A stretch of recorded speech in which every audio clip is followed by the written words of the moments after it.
for the and some of the Egyptian bank also participated in this experience, and we saw also Swift International Network. Also, it used the blockchain. Also, Bank of England did some experiments on the reconciliation between the banks. Also, Egypt has a partnership with Osri to implement a payment solution over blockchain.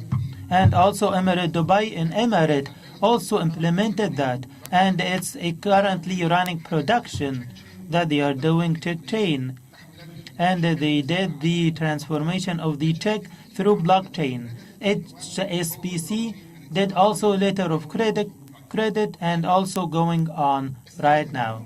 In this year, part of the experiments and that was implemented operation between 50 bank and the 27 country to do the letter of credit transaction and included the CIB in Egypt and the National Bank of Egypt, and they did this experience with success. We saw also some countries now think to have a digital countries like Saudi and Emirates, and they announced it in early 2019 and in POC now.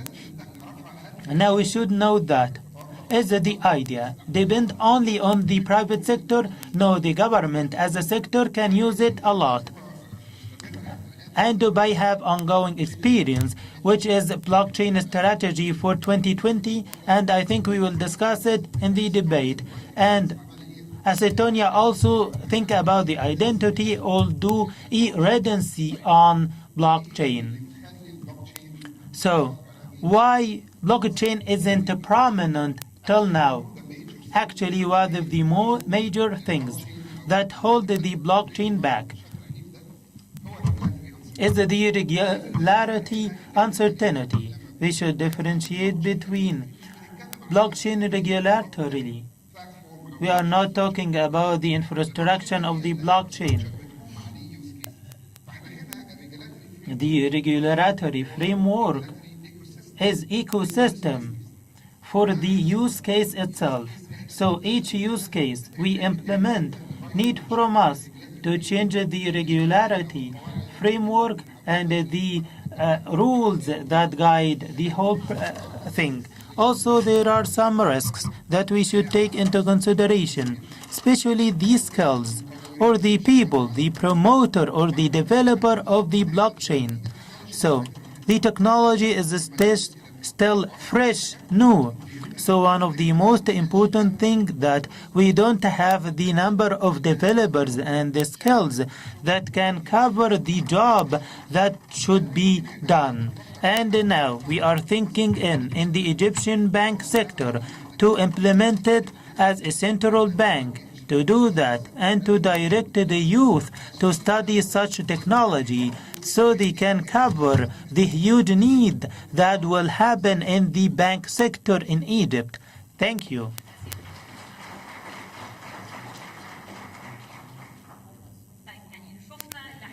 So we saw somehow how blockchain can be used in the bank sector and the situation of the bank sector from blockchain, but we want to see the other usage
or also to do supply chain management system, to do verification for the raw material that get into the system and industry, also in the food stuff, so we can check the food and to see the importer country.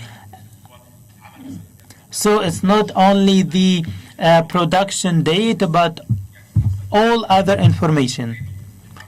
So this batch was made in this hour, in this year, in this day, so that create the efficiency that we need. So when a mistake happen, we can detect easily.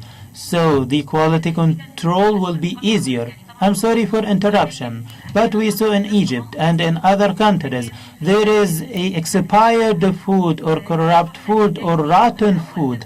So blockchain will ease to detect the rotten food. So the idea of track to something is really important.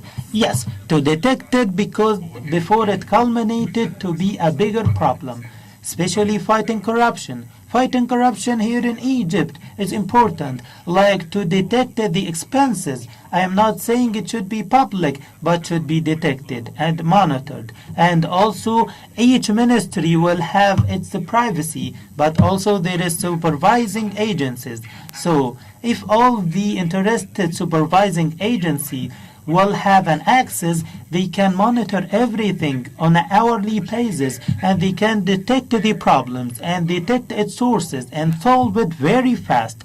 And we can also detect or specify the people who will deal with these nodes, and we can corner or we can determine, so we can use it to face the corruption fast and quick and corner it. And also, as Dr. Ahmed said, the identity management and how we get into the identity management. We have Canada try to implement the digital passport, and they take away the journey and make it a digital solution. So how can I verify that the information is correct if we have a multiple databases spread everywhere, like the National People Registry in Egypt and the Health also Ministry have registers and records? So why don't we consolidate all these records, and it will be the one source of true information that will help us in the efficiency of any information.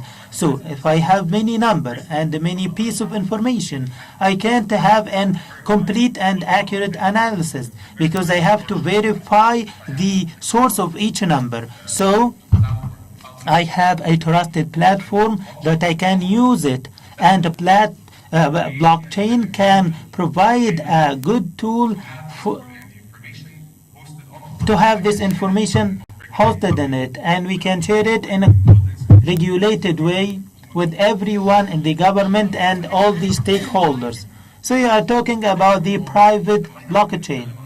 Yes, but when we talked about the governance and we talked also about the government level, it should be a private network. As he said, we are not ready for a complete decentralization. As I said, in our home, we are not decentralized at our home. So we don't have decentralized complete democracy. So some of a central authority to monitor the money. So it will create a new way of governance. Then we will make our community more involved in the governance. So if we implemented that in our community, what we can do, and we make people involved, what will be the results? It will not only someone fraudulate the personality and the talk in the name of 15 person. Then I can verify it. In business setting also, I can create a new kind of business, which a community-owned business. The hassle of having a business run by multiple entities and to have the legal costs and the operation cost, everything will be monitored. We can also apply it in smart contracts that build a business model, and it can divide the revenues and the profits. So we will not use the lawyers and accountants No, no, no. We will still use them, but it will facilitate the work of the accountant and it will reduce the cost.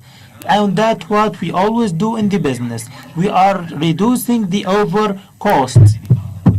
So it will allow us to cover more market. Now there are a lot of people who doesn't have service and a lot of companies neglect people as a target market. So if we make the profit margin bigger, we can reduce the price so we can catch a bigger market and provide a better service for everyone. So there is no specific field that I can use blockchain. We can use it in all fields. Technology now became, instead of base, to be used in all sectors, and we can use it to enhance the efficiencies and to enhance the effectiveness of any service in any industry. So it's a tool. We can use it in my toolbox to do things in a better way, in innovative way. Did we reach the international standards in the blockchain? No, we are not. In 2015, we launched the Ardia. And the idea was adaptation for smart contracts. So the signaling of creating a standard, we didn't reach yet because the technology itself is evolving and developing. Ms. Sajida, you work in the field of health, and it's one of the sectors that is really interesting for us to know how we can use blockchain in the health sector and what are the problems in the health sector that can be solved by the blockchain. And I know that you are working on a project in this field. Hi, everyone. Thank you for this question. So just to clarify, I'm an engineer and I've done computer science research. And as a side project, I started indeed a healthcare project, but it's more of a social impact kind of platform. And so the idea was to see how we can leverage blockchain that we've discovered today and apply it to a sector where there is a broken market. So when we talk about market, usually it's an economical term. People talk about real estate broken market or the grants broken market in the US. And someone, Alvin Eros, Nobel Prize of Economy, introduced the kidney transplant broken market. And it was interesting enough to see that with algorithms and better governance, we could actually increase the occurrence of transplant, of match, basically finding a kidney match to someone that is in need, that is suffering from a kidney failure. So today, when that happens to you, you basically have to wait on a waiting list for a kidney to be available. That can take years. You have to undergo dialysis that can decrease your quality of life, and maybe you cannot have a job. The thing is, something called kidney paired donation exists, meaning that if you are lucky enough to have someone in your life, in your family, that wants to give you a kidney and you're not a match, then you can go to the doctor, and now with Kidner, you could say, okay, I have this, let's say, resource here, someone willing to give a kidney. I cannot take it myself, unfortunately. Can we find a solution to create a market around that? Well, yes. You could put pairs of mismatched donor and recipient in a pool and then run a matching algorithm that would find combination. And so it's basic computer science. It's just building graphs. And so the idea is if the pool is large enough, then the occurrence of finding those combinations increase. So again, that's just logical. So what is preventing us today from doing that?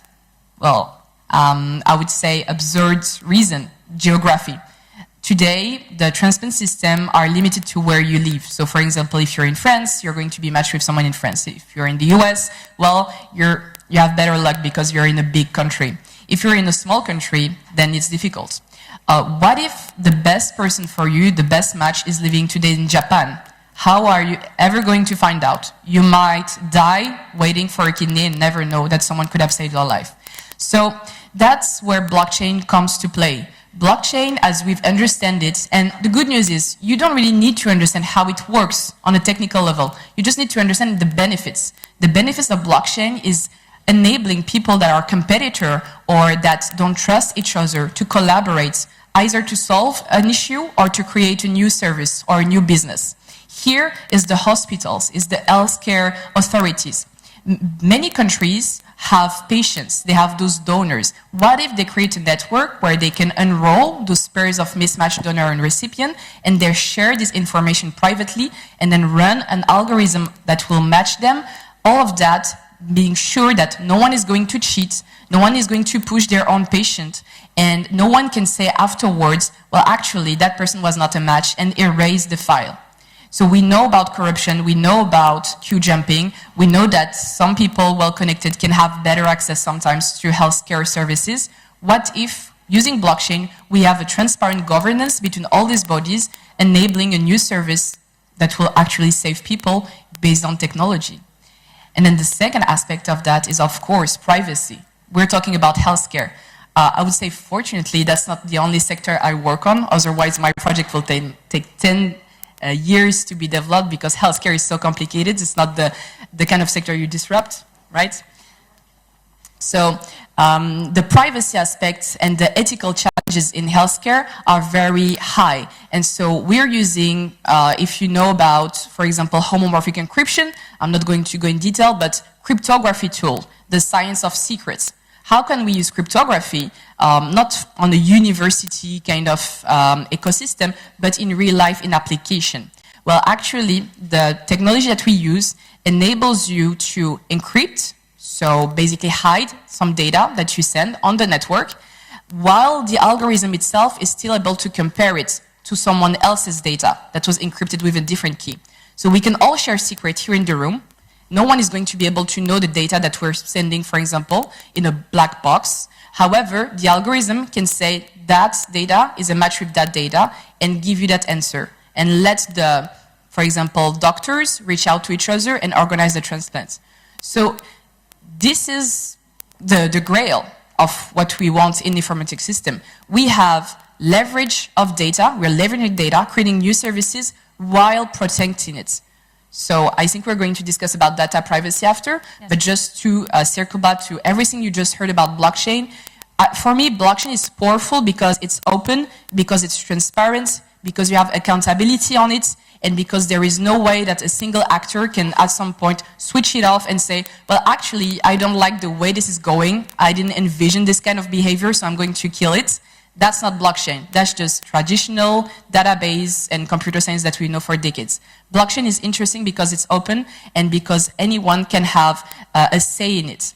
However, if you want to do, for example, use cases like this one of Kidner in healthcare or critical services, you need protection. And so blockchain alone will never be the solution to any of the issues that we could discuss today. Blockchain alone cannot solve it. However, if you understand the value proposition of blockchain and you are able to mix it with Internet of Things, AI, anything else, then you can come up with interesting system for the world of tomorrow.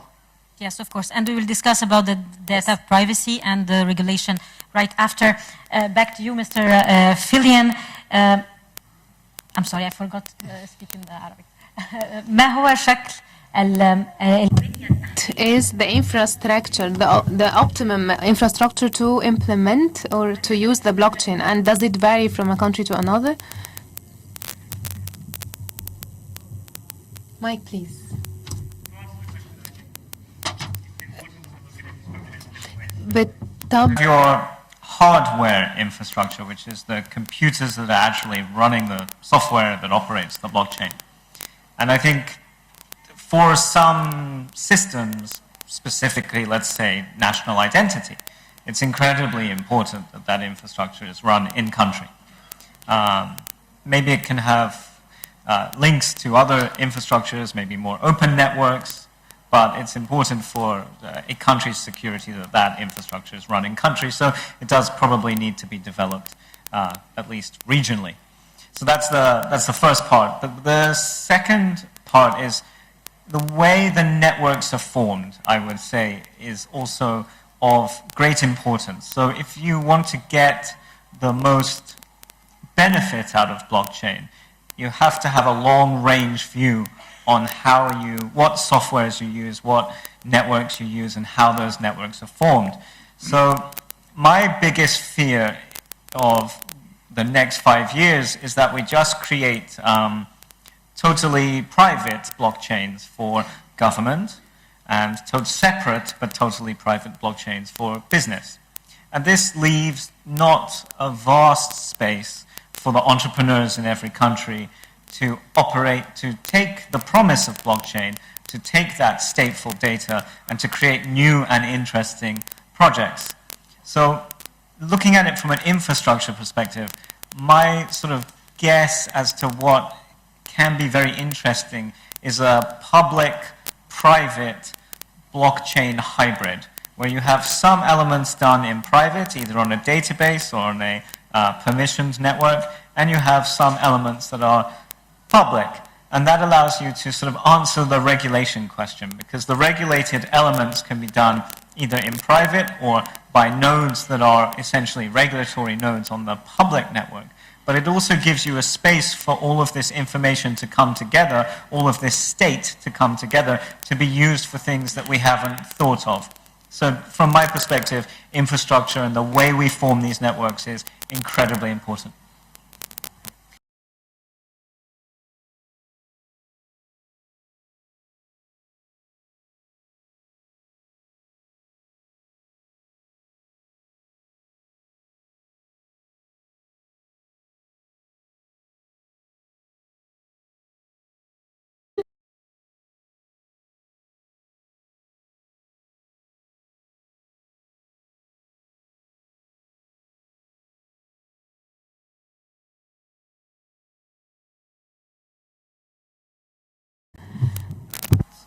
So solutions have already been found. The older blockchains like Bitcoin and Ethereum, which use a very specific algorithm called proof of work, are indeed slow. Ethereum, I think, is somewhere between 7 and 20 transactions per second.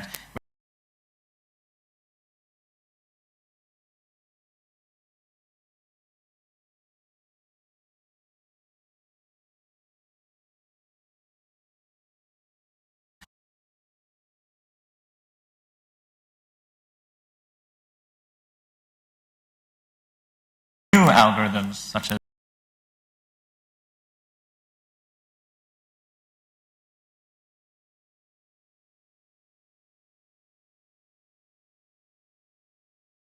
a lot more speed with basically minimal energy consumption, the energy consumption of a normal computer. You're not just burning through vast amounts of energy. Thank you so much. سيد جلاروس يعني حين نتحدث عن البلوك تشين Mr. Glarus, when we talk about the blockchain, we always talk about the third party or the intermediate who is not gonna play a role, who is not gonna have a role, or is not gonna have a role in the blockchain. The question now, what about the big companies and enterprises that are considered third parties or intermediaries like Western Union, SWIFT, Amazon, eBay, these big enterprises, what's the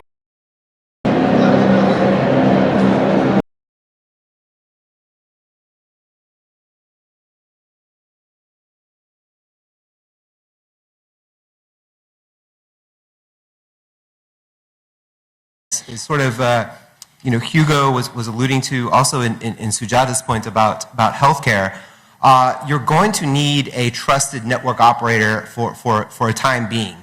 And I think it's actually an opportunity for either startups to emerge and to provide those services. So we'll see the kind of disruption we've seen in other fields of e-commerce. So for instance, if we think about transport disruption from the likes of Careem or from Uber, or if we think about Airbnb with the hospitality industry. So new businesses will emerge to provide these kind of blockchain network management services.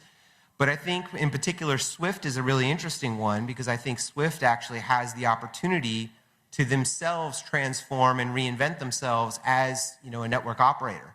So I think you'll have this combination of upstart, emerging, and this is where really there is a great opportunity, not only in Egypt, but all across the continent of Africa for these entrepreneurial, fintech startup, very enthusiastic, very young type of concerns to grow into blockchain network operators and to provide this new set of services. I think Noah did a really nice job of elaborating the types of scenarios that we can imagine these startups coming into and playing this role and potentially disrupting those kind of organizations. But also at the same time, as we saw in Dr. Ahmed's talk, that SWIFT themselves is very, very forward thinking and very much on the cutting edge of doing a lot of this research.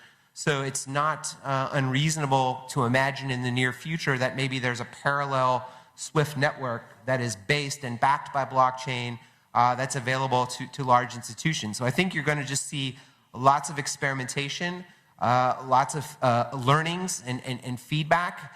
And then I think the key here is that not so much that do I select the wrong network, do I select the wrong technology stack or protocol, but rather which organizations are investing in experimentation, obtaining feedback, working closely with a cross-functional group of customers and collaborators to reinvest those learnings into the platform to actually drive these networks further and faster. And it's going to be this combination of private and public, both from the network perspective, but also from the industry perspective, that I think accelerates these innovations forward.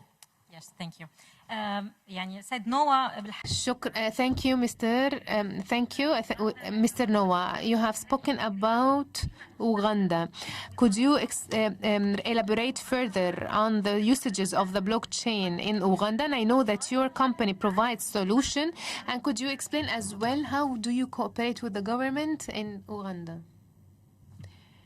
Thank you. So Uganda is fortunate to benefit from a number of conditions that have allowed many of these startup ideas to get room to be implemented. And so it started from the top. I'll start with your second question, how do we cooperate with the government? Through a lot of engagement with the government, one of the things that we discovered is that they are very willing to talk to young people about new ideas. And that is unique, it's a unique trait where the leadership is willing to engage. And through a series of events, through events like this that we had in Uganda last year and this year, engaging leadership. Last year we hosted the president of Mauritius, former president of Mauritius. This year we hosted the president of Sierra Leone. Sierra Leone is one of the countries that is going very quickly in terms of blockchain. Their national ID system is soon going to be the blockchain. So through these events, we've raised the profile of young people trying to take advantage of these new opportunities, because that's the big picture. The big picture is that we have a set of conditions that allow young people to engage and to be able to orchestrate or to author their future. Because now this opportunity has been given to us now. It is too late for the internet because the big people that took advantage of the internet in the 90s are the big companies now. And so it's difficult to compete with them now. But with blockchain and with AI and with these new technologies, they're just being formed now. We are just talking about blockchain now. So it is an opportunity for a young country like Uganda, which is half the population is under 15, 70% is under 35. So there are very many young people. It's also one of the most entrepreneurial countries in the world. And so taking these advantages, we have unique conditions that allow for government to embrace us and allow us to test these ideas. And that being said, still from the previous list that I've given, how are we using blockchain? So we are, between 2018 and 2019, we have been doing quite a bit of experimentation because as with anything, with any major system, whether financial or in ID or in lands, you have to prove yourself first before it gets to the mainstream. And so I'll give particular examples that we as an organization are engaging with the private sector and with the government. I'll start with land titles. One of the biggest challenges the land title is fraud. And the typical experience is that you get your land title issued by the company, by the government, and then you have to do something on your piece of land. So we have a land tenure system that allows for individual ownership. So I can buy my land title, but I'm not 100% sure. And so what I'll have to do is that I'll have to fence it off and put material there just to make sure that no one else comes with another title and say, oh, no, this is my land. And that story is unfortunately very popular. And so one of the things we are doing is that we're working with a bank to be able to secure land titles on a blockchain that is immutable. And so working with the land registry and working with the bank, and why we're working with the bank is because they're looking at using this opportunity to be able to give farmers access to credit. Now, we are largely agrarian economy. Our biggest exports are agricultural produce. But it's difficult for farmers to collateralize their produce or their land to get access to finance. It happens, but it's still a very tedious process. And so what we're working is that the bank was experimenting is like, if I could get digital proof that you're the actual owner of this, and that it has gone through an immutable ledger, that means every regulator agrees that you're the actual owner, I'll be able to trust that. And here's the interesting part, they're able to give lower interest rates to farmers who can digitally collateralize their land. And so there we are seeing blockchain becoming a real practical use case, allowing farmers to access credit. Another way in which, and that we have developed a solution is with the Roads Authority. And so the organization that is in charge of building roads buys a lot of land, as you can imagine, and right of way. And that's a process, again, that can be marred with a lot of fraud. If someone knows that a road is going to pass by his land, the value will go up, and that increases expenditure on the government side. But by having these titles on a blockchain and being able to track the change of ownership from the private party to the organization, and in a transparent way, has allowed them to shave a lot of costs. And so we experimented this last year, and they were able to capture land titles on the blockchain, and now they're in discussions on how to make it the national, to scale it up nationally. And a particular use case that we have just been able to do, to start off right now and sign off, is with a very sensitive topic. Uganda is a host to over 1.2 million refugees because of the conflicts around our neighboring countries.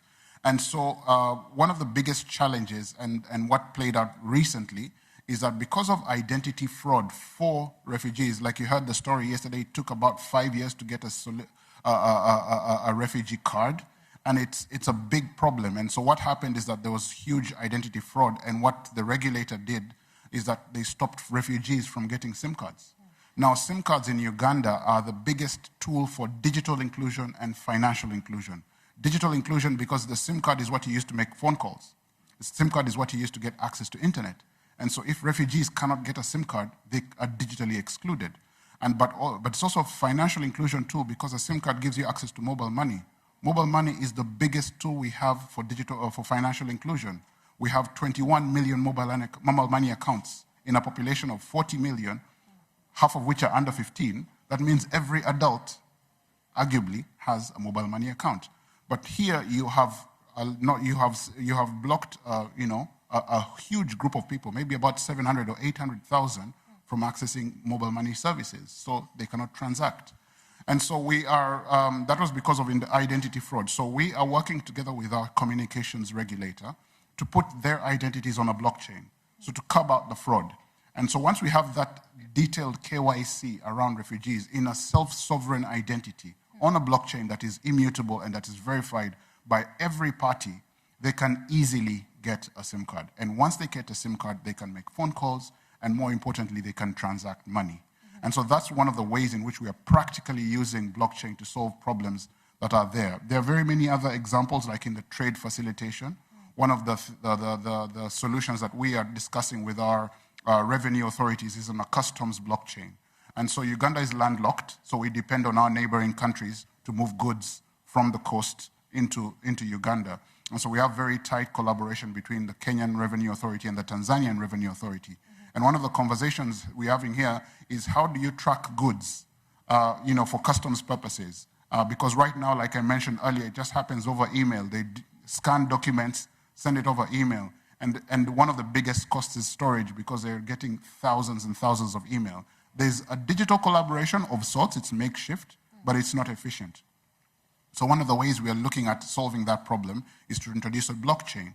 A blockchain will allow for this information to be able to be captured at source. And immediately, the revenue authority, for any goods that are destined to Uganda through another country, can have transparency in that process and be able to you can even prepay your customs duty, and they have full transparency of what is coming. And so they're able to eliminate fraud, but also be able to make sure that there's transparency in the way goods and services move across these countries. How do you do in Uganda with the regulation issue? Because it's one of the major limits or concerns is the regulatory, as you mentioned, Mr. Ahmed, right way. How do you do about this regulation? The government So, has cold feet? Yeah, so when it comes to financial regulation, as Mr. Ahmed said, it's important to separate the technology from the application. And so the good thing is that the government has really understood that these are two different things. So now what they're looking at is application. And the most sensitive, I would call it, is in financial applications. How do we apply these blockchain technologies? And so what our government is doing is that our central government, together with other regulators in the financial sector, are engaging with the Blockchain Association of the country and discussing ways in which, what are the different applications that can come out, and then how do we protect, because they're biggest pillars. The reason why regulation is there is to protect the consumer and to defeat fraud. And so how do we defeat fraud, even with this new technology, and how do we protect the consumer? So things like KYC regulations, AML regulations. The beauty about it is we are having conversations about it. And through these conversations, entities like the central bank, the Capital Markets Authority are going to be engaging, are going to be coming up with their own draft regulations, but the consultative process has already begun. Yes, thank you so much. بالحديث أيضا على I am also talking about legislations and regulations. We might come up with a question on the point that has to do with the smart contracts and the data protection and the confidentiality of the data, especially the personal data of the users. So my question is to you, Ms. Sajida. France is a member of the EU, and of course it's committed to some regulations and laws to protect the data. But how can we guarantee the protection of the personal data amid the usage of the blockchain?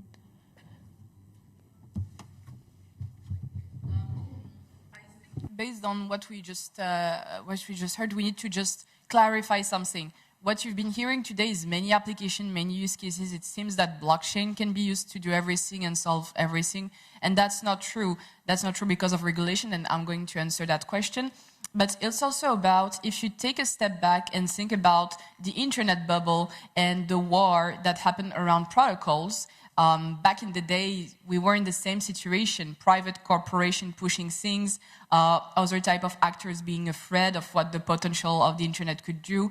And then you had that, what we call a black sheep, the outsider, the internet. And at the end of the day, it's the internet that took away the market. And today when an entrepreneur or a student or a company is launching something online, they're not launching it on a private internet. We don't even say public internet, private internet. There is no market doing internet.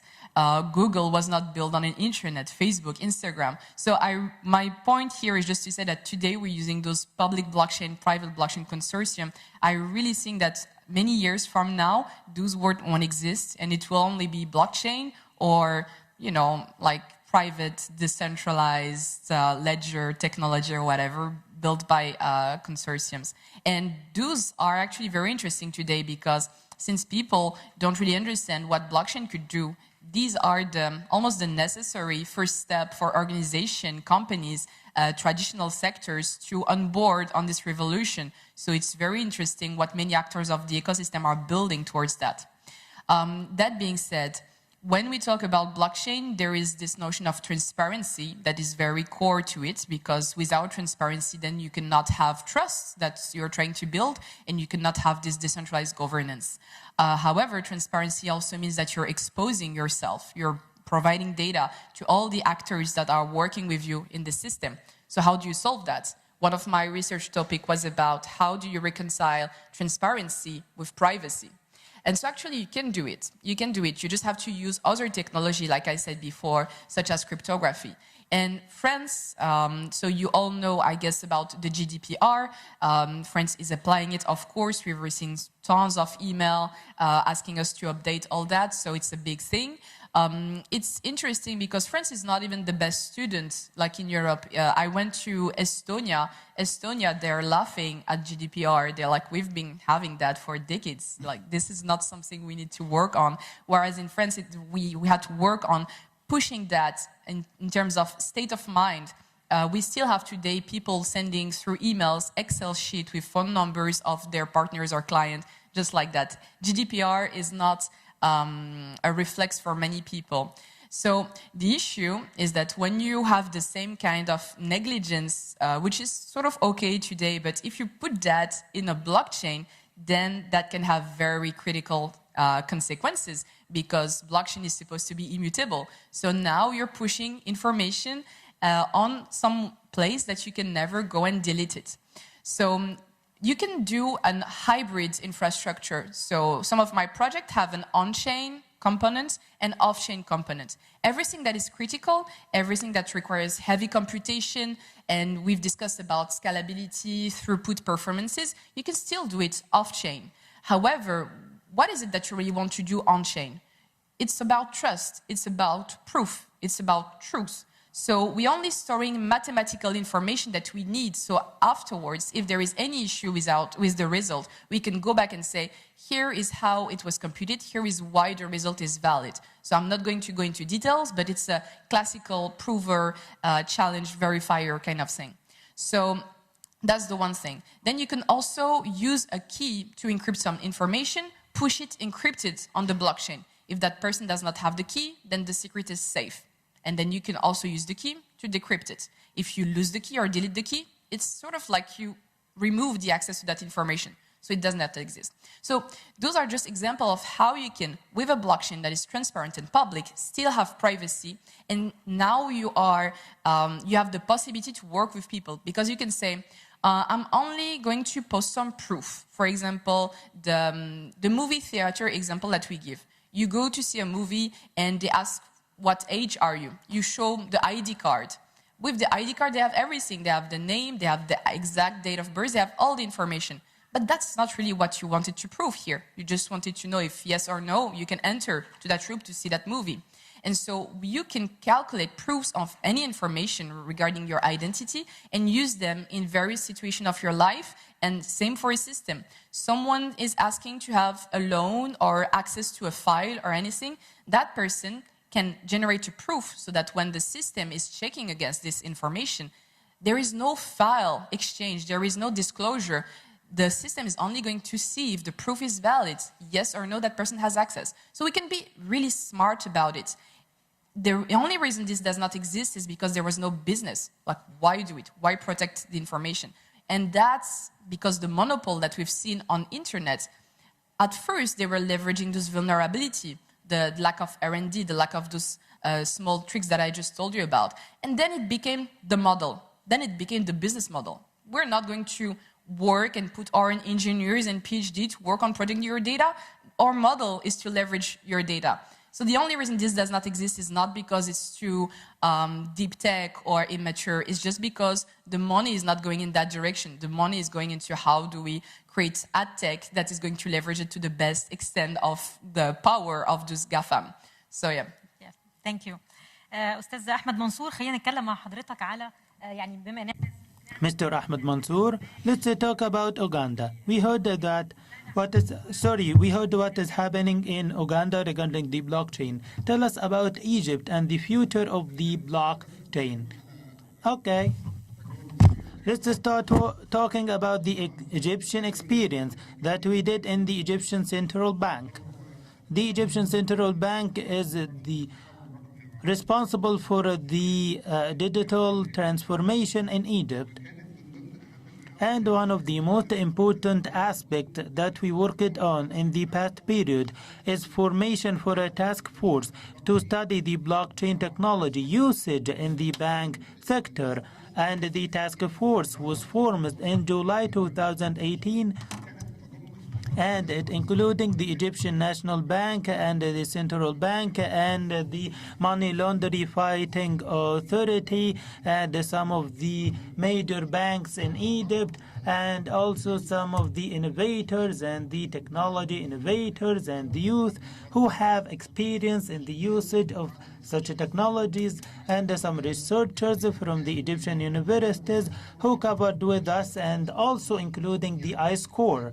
So we was able to cover all the stakeholders that we should have included in this working task force to conclude an opinion that can serve the Egyptian banking sector. One of the most important things that the task force was doing for a late period is having a business sector and technical side. So the business studied the most important cases that we implement in Egypt, and the technical side cared about two things.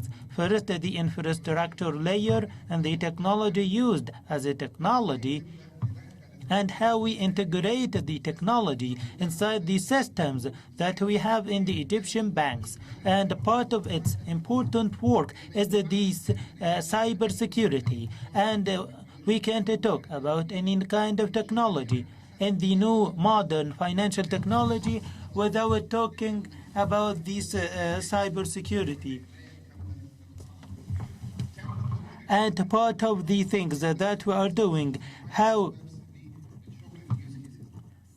how to deal with such cases. The first case that we work in is the shared KYC, or how to know your client. In a summary, KYC system is a system when you open a bank account, you should do some steps, including applying your ID and how to onboard the client to save his information and to check such information. So the central bank thought about something, which is how to share the KYC platform between the banks. So the idea of shared KYC, based on, as we said, each bank has its own bank in creating its own KYC.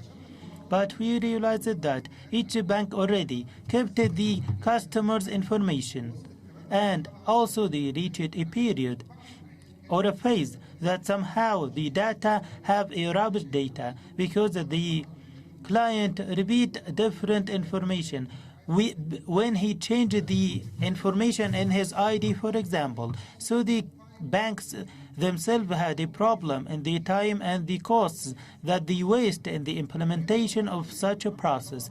So if we think about applying the blockchain in this way, that all the banks will be included in one blockchain network and they share their data that related to the customers among themselves. But we should take into consideration something. What if the client information will be available to all banks? And we don't want that. So one of the benefit that blockchain provide is privacy. So now the client, if he go to Bank 8, for example, and open a bank account, so he is onboarded in the blockchain.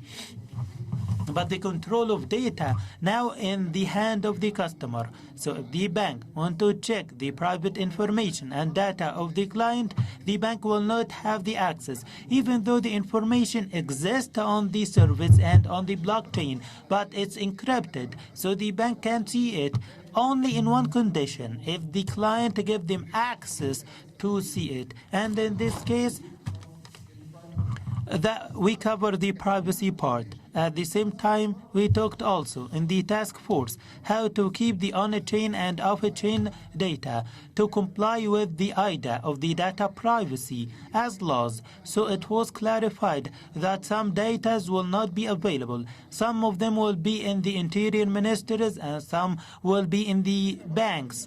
But the idea is benefiting from the blockchain technology to provide the client something called the bank identity. The client today, if he have a one single identity for banking, then he can use this identity to implement any financial process or transaction later. What the central bank is doing is a digitalization transfer, and depending on the new technology in the finance, and to use the smartphones, and to use also the national payment visa, and to do this national transformation that will facilitate it. And when we will have the bank identity, we can do that easily. We are not talking that we want the client to head for the branch. We want him to do digital onboard. Today you are facilitating for the banks to reach a bigger base of the unbanked sectors that exist all over Egypt. And it's really hard for the banks to burden them for the cost of having branches everywhere. So now you are using the idea to be a digital banking service. So we can say that such an idea can provide to you the seeds that you will have a big base that you can base on a different entity, different than the banking service that we used to. The blockchain technology, according to the central bank studies, we studied other cases like the money transfer for overseas, and it's one of the cases that we are studying right now. How can we how can we save cost for the banks and also shorten the period of the transfer? Like we can do the transfer at the same day if all these banks are included in one blockchain. The last thing, Your Governorate, Your Excellency, as a central bank, we are currently studying the idea of have a digital currency in Egypt, and we should differentiate between two things. First, having we are against the encrypted currency, but we are supporting the digital currency. Among the studies that the central bank is doing, that can we do during the upcoming period to present the idea of the digital currency or the e-pound? And can our banking sector and the Egyptian benefit from it? The central bank is studying all of that, and in the next period, by 2020, it will be full of events regarding the private sector and the banking sector. Sorry. No, I clarified it clearly. Thank you. Thank you. Thank you, Mr. Ahmed. امتى من المفترض استاذ احمد انه تنتهي؟ Supposedly, when the workforce will finish their work. Regarding the studies, we are on the early phases, so we are looking with the rest of the international entities how to implement it, and if we implement it, can we succeed or not. But also there is important point that I have to clarify, is that the point isn't talking about digital currency or not. The more important point is, are we ready to accept the idea itself as a society or not? And that's what is the central bank is doing now. The digital transformation yes, in the banking sector will allow us to give the people or provide awareness for people and how they themselves start to use the technology of mobile payment and how to use also the banking wallets and how to use the non-banknote money. That's what we need to increase awareness about. People should understand that first. People should lose the trust of the liquid or the concrete money or material money, and how can they trust the wallet? And now there are codes for the quick or fast response in the shops, so the citizen will see money in his wallet and he can use it to buy or purchase through the non-banknote money. So once the people accepted the idea of using the electronic money, the idea itself, then we can present a full, complete digital currency. And until now, the countries are studying it, generally speaking, because its impact are huge in all sectors, not only technology, but also we are talking about inflation and the shadow economy, and a lot of fields and sectors will be affected by that. Mr. Muhammad, we are talking about countries that use the blockchains. We will see two different situations. There are countries that really advanced in using the blockchain, like Estonia, like Singapore, like Dubai, and a complete project called a Smart Dubai.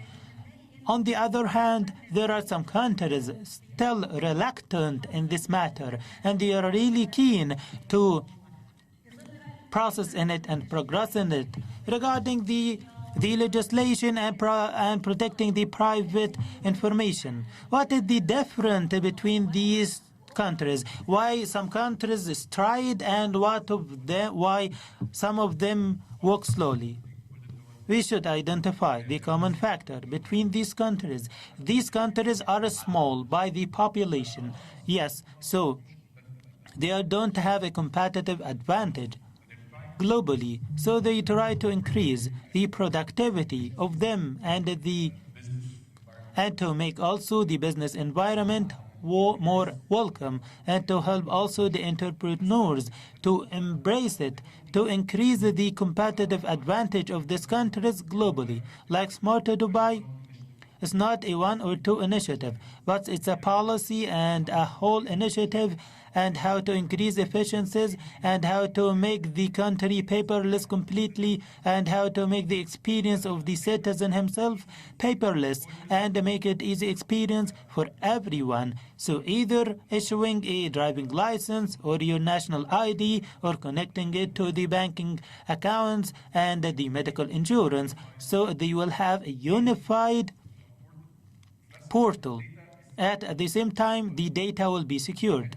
So you can do most of these things with traditional systems. So the idea is how to verify information, how to store the information that make the difference. So you will have also downfalls of the traditional systems, like when you have a certain level of high-level information that require high level of security and high level of permissions. You need a platform or a tool that provide control and also provide access.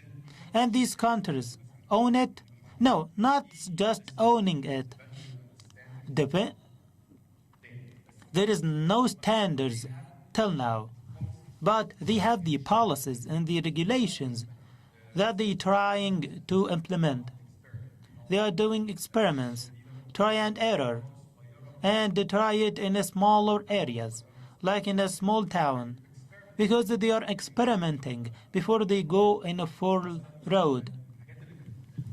Like what was said before, the real estate and the funding, and how can we do that? Here in Egypt now, the real estate sector in Egypt is big and huge, and we can use it in it. And also there are things, specifically in the blockchain. Dubai now to try to see how to use the tokenization in it, like tokenization for part of its portfolio, for the real estate income general, to have a source of funding from overseas. So how to open it for a source of funding. So the country here in Egypt have a lot of big project, and a lot of Egyptians want and wish to be part of it. Like Suez Canal is the best example. So if we can do tokenization, localization for such a project, like to make the people own the project, you will have unprecedented resources. So these are concerns and threats. So the idea is the size of the country and the bureaucracy and the systems. As Dr. Ahmed said, the regulator trying really hard to see how we can use such a technology as a promising tools. So it's important to see how the regulator can work in hand with the startups and the researchers, and to take it out and the governance and other things, to see how can we make it easier for the businesses to catch and grow in this field. We are 64% of our youth in Egypt. We are in the World Youth Forum, so we should empower entrepreneurship. We need to empower startups. How can we help them? We can use that to help the people, all to help the startups in Egypt to find other sources of money. There are, how many one of us in Egypt can say that I have £500 that I can invest in the startup in the future? There are a lot of people having £500, but there is no access for them to invest. They have to head for a bank or something. So if I can reach out for our community, this is the base of the sustainable development that we want to achieve. We will have a community-based project. So you own the product, you are caring for the project. So you will create a new whole idea of ownership. This project will help you and your community. So we can do it. And how can we fund it? Now you don't need the state to do it. Now I'm a partner for the state, and I'm trying to enhance my lifestyle as Egyptian citizen. Thank you. Thank you, Mr. Muhammad. We had a lot of questions. We had lots of questions, but now we are going to give the opportunity to the attendees. We have received several questions on the same topic that has to do with the data protection against the cyber crimes or cyber attacks. The question now is to Mr. Filian on protecting the data amid the usage of the blockchain and protect it from or against the cyber crimes or cyber attacks. How we can do this? That there's many ways. So doing a lot of things off the chain, but only putting the really important things that act as sort of reference markers in the system on chain. There's an awful lot of research into things like fully homomorphic encryption. At the moment, that's not necessarily computationally tractable, but it will hopefully get better over time. But one of the things that's important to know about blockchain is that it does actually give you quite a nice layer to remove the ability of financial or cybercrime to happen. Because for a transaction to happen, a participant needs to sign the transaction. And it's virtually impossible to fake that signature. So the only way that you can have cybercrime is if someone else steals your identity, your key. And so that is key management is probably one of the biggest issues, or custody of your key is probably one of the biggest issues. But it's a much more controlled system than the internet. So that's. Thank you. Just have a... Yes, please. So, yeah, I don't know how many of you have actually followed the blockchain ecosystem during the past years, but I guess this question is also related to some hacks that happened. It's important to say that first, due to lack of awareness, blockchain was also linked to Bitcoin and the darknet activities. So that was the first thing we had to sort of educate people on, that blockchain is a paradigm that you can use to build any system, and Bitcoin is just a protocol. The second thing is security and blockchain. Many of the issues that we had were the entry points. So not actually on the blockchain itself, but mostly on the actors that were like exchanges saying, give me your money, give me your fiat, USD or whatever, and I'll give you crypto. And because people are still used to how things works, basically giving away their credential, their password, etc., what happened is that those platforms, which are like regular websites, were hacked, the key were stolen, hence the access to the cryptocurrency, because the key is basically how you spend your money. But in reality, on the blockchain, things were working pretty smoothly. On Ethereum, which is a second-generation blockchain, Bitcoin being the first one, on Ethereum, smart contracts, so we're talking about smart contracts since an hour. What is a smart contract? It's a piece of code, it's a software that is running on blockchain to create decentralized application. So once you put your smart contract on the blockchain, it starts and then it never stops. Because the protocol is live, the nodes maintaining the network are here, it never stops. Issue is, what happens when you push it, then you see there is an issue, and an attacker can actually leverage that vulnerability. So that's what happened with the DAO attack on Ethereum, and millions of dollars or ETH were lost, and then there was a rollback, so I'm not going to go into that detail. If you take a look at third generation protocol like Tezos, they went completely back to the basics and leverages decades of French academic research, people working on OCaml kind of languages. For the people who are not aware, so OCaml language is used in aeronautics, in nuclear and spatial industry. I'm sorry, Sajida. Yeah? I'm running out of time. Oh, sorry. So yeah. I'm going to conclude. The idea is, how can you leverage things that have proved themselves in other industry and put it in blockchain, hence creating a more mature protocol, and that exists, and that's how you can avoid cyber security attacks, and it's possible today. Yes, time for recommendations. What are your recommendations, ladies and gentlemen? Let's start with you, Mr. Glaros.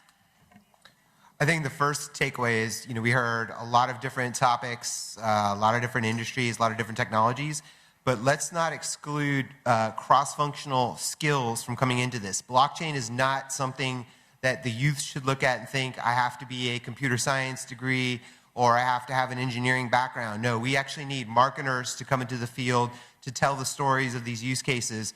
We need public policy and legal experts to come in to help frame up the new regulations of the future that anticipate this type of technology. We still need bankers with deep legacy banking experience because we don't want to be in a situation where we lose some type of control and mechanism and good practice just because we've gone after a new kind of innovative approach. That's one. I think the second piece is really this shows like a host of other technologies that public cloud is inevitable, or actually I'd say public cloud is unstoppable, but hybrid cloud is inevitable. So I think that if we look at Africa, for instance, we've got 54 countries. It is unreasonable that as these countries come into the African Free Trade, Continental Free Trade Association, you're not going to have 54 private clouds. It's just a very, it would be a very uneconomic use of resource and infrastructure.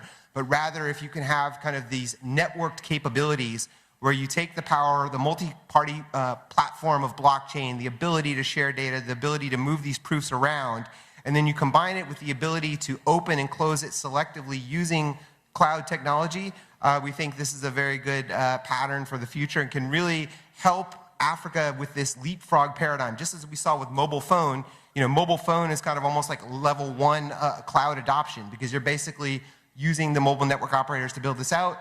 Level 2 would be then public cloud. Thank you so much.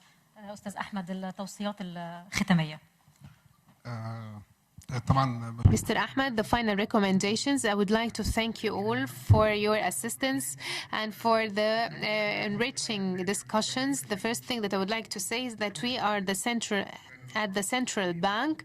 Throughout the last 4 years, we were so much focused as top management on studying all the new and modern technologies and how we can adopt them and optimize the benefit of them so that we can provide financial services to the citizens in a modernized and developed manner so that they can access these services more easily. All the projects that we have tackled so far, in addition to others that we are still working on and piloting, and we are in the technological sector and the financial sector and the central bank sector that is responsible for so many departments, they are all submitted to the studies and researches that we conduct with so many international organizations.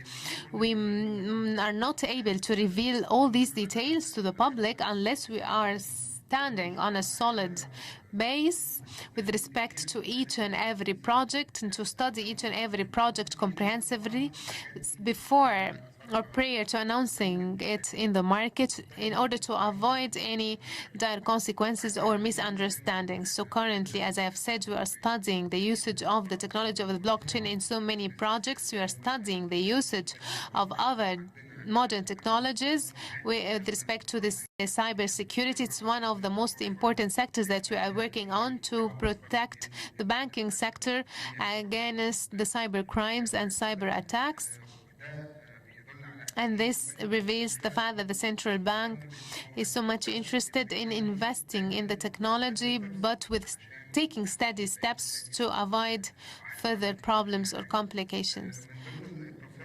Also, one of the recommendations that we might agree on is that we need to differentiate between the infrastructure of the blockchain and the cryptocurrencies. We need to study more the different sectors, the banking sector, the commercial sector, the trade sector, the health sector. All these sectors have to study this and how to optimize the benefit of the modern technologies, top of which is the blockchain. And we need as well to excel or to elaborate on how to use the cybersecurity and implement it in so many sectors to protect the data of the clients. On the other hand, I think that we need to raise the awareness of the people on how to use these technologies, these modern technologies, and how to adopt them in their daily lives. And we are going to benefit from the youth because they represent the big sector of the current Egyptian population, and we call them the millennials. They were born in the era of the modern technology, so they are so much interested in this.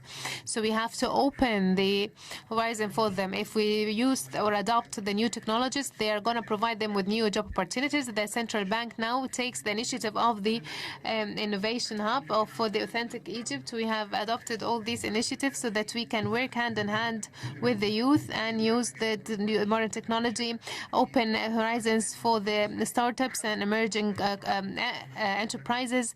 And under all of this is under the umbrella of the High Supreme Council for Payments, under the supervision or the auspices of His Excellency President Abdel Fattah al-Sisi, that targets the digitalization transformation.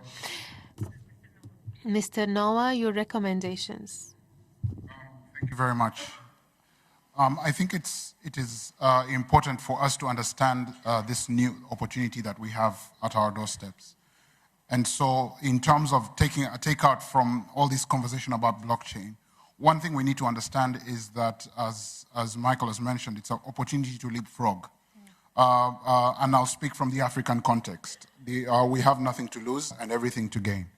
And so in terms of creating opportunities, right now I can give you a quick statistic. There is a 1 in 14 shortage for blockchain developers. So for every 1 opportunity, for every 14 opportunities, there's only one person to fill them. That means there's a huge potential for the young people in Africa to solve, all these problems and opportunities. Imagine if every African country, or if every country in the world started implementing, even if it's just one blockchain. Who's going to manage all this? So there's a big opportunity for young people to start forging and forming these opportunities and taking advantage of these jobs that are going to be created. There's also a big innovation opportunity, okay? There are going to be problems that need to be solved uniquely. Many of these big organizations like banks and insurance companies are not very quick in adopting to change. So they're always going to need middlemen. They're always going to need startups and SMEs to be able to allow them to address new opportunities and new markets. That's another opportunity for young people. We are vibrant, we are energetic, and we can start harnessing these opportunities. And so that's one of the takeouts. What we're doing, and another thing that in terms of closing and parting shots, is that we can't do this in isolation. Governments must work with private organizations, must work with startups, must work with civil society organizations. It's collaboratively and together that we can solve the challenges of humanity, whether enshrined in the SDGs or anything else. It cannot happen separately. We must work together. And we're seeing that in Uganda, where the government is, working with a young startup like ours to be able to forge the way forward. One of the things that we are successful after 1 year of doing is to create the region's first digital special economic zone. And through that, we are going to attract investment into Uganda and allow blockchain solutions to find a home, a place where the regulation is, we're engaging with the government on looking at the regulation and saying, okay, fine, how do we learn from this and then create suitable regulations while observing, not blocking and saying, no, that's bad, but engaging the young people, understanding the use cases, and then protecting the users, as I had mentioned earlier. So that's another thing. And so creating the opportunities, working through policies and regulations, working together, because now more than ever, we are seeing the need for regulation to be faster in catching up with technology. Previous technologies allowed us time. When the internet came, we had many years to watch and wait and see how it happens. With these new technologies, it's changing too fast for us to even blink. And so by governments embracing these new technologies, even while holding on to their mandates, allows us to be able to innovate faster and produce products and services that we can produce globally and compete globally. So it sounds cliche, but this is the time for the youth to embrace this change, because we embrace it faster than the older guys, no offense. But that then allows us to forge a future that can be sustainable and a future that bridges the wealth gap. Yeah. Previous technologies, because we ignored them, there's a big wealth gap. But now, as we get more people involved in these new technologies, we're going to narrow the wealth gap and allow them to, for a prosperous world that we want. Perfect. Thank you so much. Mr. Filion, your recommendations? So this technology is incredibly new, 10 years old, maybe more. We don't yet know what it can do, and it's very clear that lots of people are jumping into it feet first. And what I've seen is that this can create essentially a lock-in to a single technology provider. And that's perfectly okay in the first instance. But this technology will evolve and new things will come along, new capabilities will be essentially allowed to exist. And so therefore fostering your own skills is incredibly important such that you can switch to something better over time and that you're not reliant on essentially outside consultants. Secondly, I think please don't think about this just as finance. Please don't think about this as traditional, just doing traditional business in a new way. Some of the things we can do with this technology we really haven't thought of, and it could be really interesting and transformative for all the economies. So, thank you. Thank you. Ustaz Mohammed. Mr. Mohammed. I will touch some points tackled by several panelists. First of all, Michael, you are completely right. People are willing to he's speaking in English. I'm a graduate of the AUC Business, Politics and Political Science and Economics. Nothing to do with technology, but he's speaking in English now. Giving into the industry from my background. So I'm not a coder, I'm not a developer, but I'm a business development manager. I do business development, I understand the use cases, I understand the enterprise use cases, and I try to get that message through to the developers so that we can build the right solution.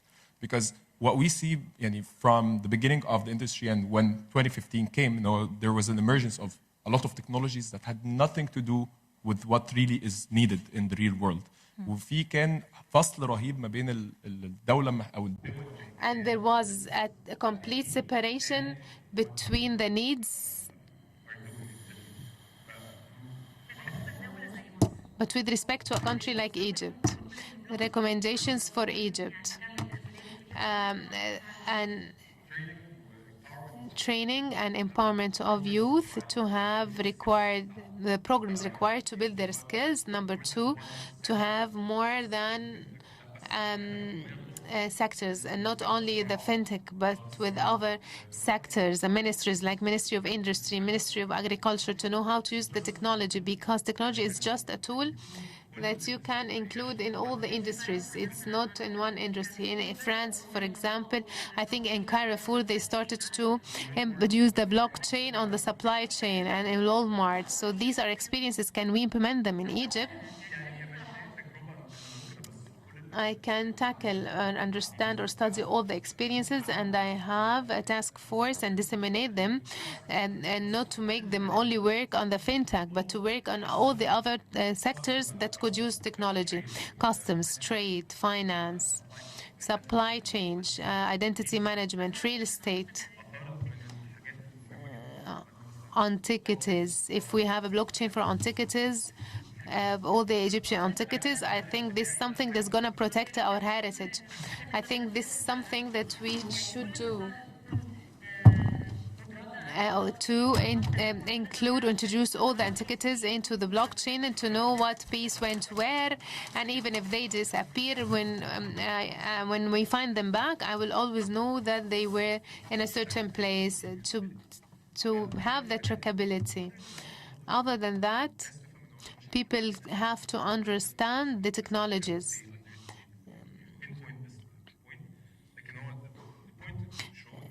But what I want to say that it's not a bad change. It's not a wrong change.